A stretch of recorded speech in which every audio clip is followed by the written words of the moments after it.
Suku sakit beda mana ni?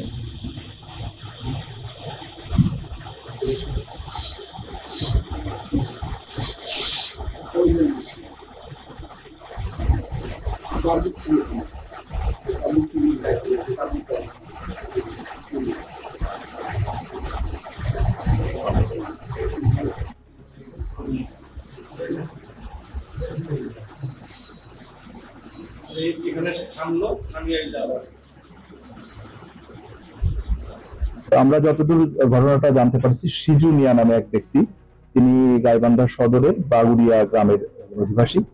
তিনি গতকালকে রাত 8:40 সময় আমাদের সদর এই সাগাটা থানায় সে আসে এবং স্বাভাবিক অবস্থায় এসে সে ডিউটি অফিসারের কাছে জিজ্ঞাসা করে যে দীর্ঘস্থায়ী এবং ট্যাম্প মুক্ত বাড়ির জন্য সিগমা কেমিক্যালের রয়েছে কংক্রিটে পানি প্রদানে বাধা দিতে ওয়াটার পিলার, দ্রুত চমট বাঁধানো ও শক্তিশালী কংক্রিটের জন্য ইউকন, রডের মরিচা দূর করতে রাস্ট ক্লিনার, ছাদের তাপ ও ড্যাম্প প্রতিরোধে হিট বন্ড, কংক্রিটের ছোট বড় যে কোনো ধরনের লিকেজ বন্ধ করতে লিক বন্ড এবং প্লাস্টার, এবং কংক্রিটের লবণাক্ততা রোধে সল্ট প্লাস্ট সহ সকল ধরনের construction chemical. Sigma chemical private limited, নির্মাণে নির্ভরতার প্রতীক।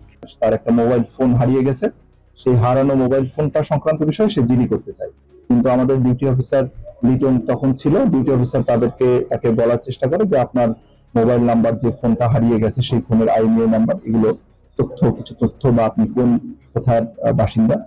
তো তিনি সেই সময় 15 থেকে 20 মিনিট সদর আমাদের ডিউটি অফিসারের কাছে ছিলেন, কিন্তু তিনি এই সংক্রান্ত কোনো তথ্য দিতে পারেন না। পরবর্তীতে 9টার সময় তিনি সাগাটা থানা থেকে বের হয়ে যান। আমরা সিসিটিভি ফুটেজও আপনাদেরকে দিয়েছি। পরবর্তীতে 9:56 সময় সে রাস্তা দিয়ে একটা ছুরি হাতে আমাদের গাইবান্ধা সাগাটা থানায় প্রবেশ করে আমাদের এখানে ডিউটিরত কনস্টেবল সিরাজুলকে আঘাত করে এবং তার কাছ থেকে অস্ত্র ছিনিয়ে নেওয়ার চেষ্টা করে, এবং অস্ত্র সহই সে এবং সিরাজুল একত্রে আমাদের ডিউটি অফিসার ওখানে একটা হাতাহাতি করতে করতে ডিউটি অফিসারের রুমে চলে যায়।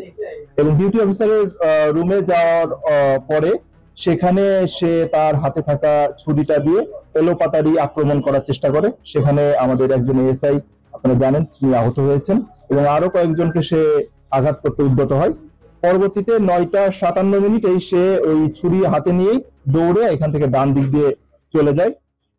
এবং এই থানা এবং এলাকাবাসী তারা রাত্রে এই সে যে পাইলট স্কুলের পাশে যে পুকুর আছে, সেই পুকুরে সে লাফ দেয়, সেখানে খোঁজাখুঁজি করার চেষ্টা করে। রাত্রিবেলা আমরা ফায়ার সার্ভিসকে খবর দিয়েছি, ফায়ার সার্ভিস এসেছে, কিন্তু রাত্রে পুকুরের গভীরতা 20-25 হাত হওয়ার কারণে